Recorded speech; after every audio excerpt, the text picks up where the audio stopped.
Ana Faruku kwa taarifa hiyo.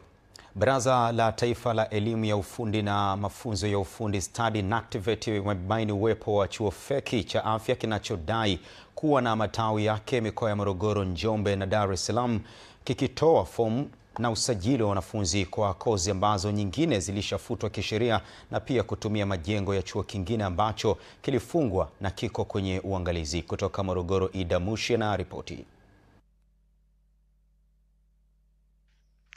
Maafisa kutoka NACTVET walioambatana na timu ya waandishi wa habari awali wamefika Morogoro kwa lengo la kwenda kukifunga chuo cha Highland Health Institute campus ya Morogoro kutokana na kutosajiliwa kisheria. Tumekuja kwa ajili ya kufuatilia taarifa ambazo tulizipata kutoka kwa wadau wetu kwamba kuna chuo ambacho kinaendesha mafunzo ya afya lakini hakijasajiliwa. Tumekuta jina linalotumika na chuo chenyewe ni tofauti. Hiki chuo kinaitwa St. Marcus Health and Allied Sciences ambacho kabla hapo tuliwahi kuja tukakifungia. Lakini sasa wamekuja na staili nyingine.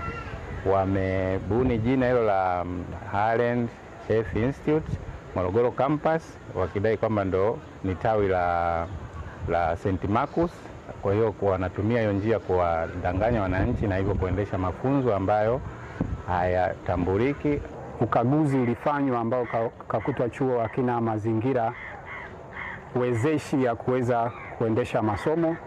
Kwa hiyo kipo chini ya uangalizi, kwa maana kwamba amepewa muda kuboresha mazingira yake, ule udhaifu wote uliokutwa, ili aweze tena kuja kukaguliwa baadaye aruhusiwe kufundisha. Lakini mbali ya hiyo tumekuta anatoa programu ambazo kwa sasa hazitambuliki katika soko la ajira kama health assistant.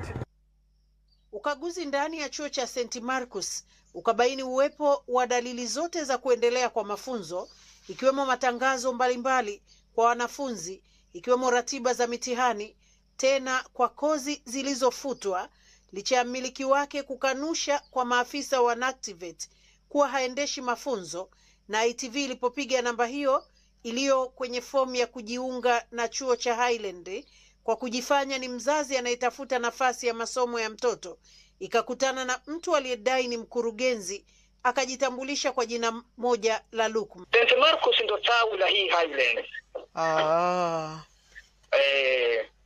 Okay, maana kuna mtu aliniambia unaweza ukampeleka Marcus au kuna kimoja kiko CCM mkoa au hicho cha uandishi. Sasa nikawa nahangaika nipate chuo gani ambacho ni kizuri kwa mtoto. Maana ni binti. Mtoto mupe kozi ya Asha. Yaani mama nikwambia kitu kimoja.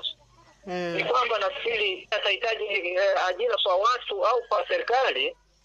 Kozi ya Asha kwa kweli naweza nikasema kwamba inasaidia vijana kwa sasa. Maafisa hao wa NACTVET wakatumia fursa hii kuwatahadharisha wazazi, walezi na vijana wanaotamani kujiendeleza kimasomo. Nawaomba ndugu wa Tanzania, wazazi, walezi wote, tujihadhari sana na hivi vyuo ambavyo vinatoa mafunzo ambayo hajasajiliwa. Toka katika eneo hili la Kihonda Magorofani, Ida Mushi, ITV.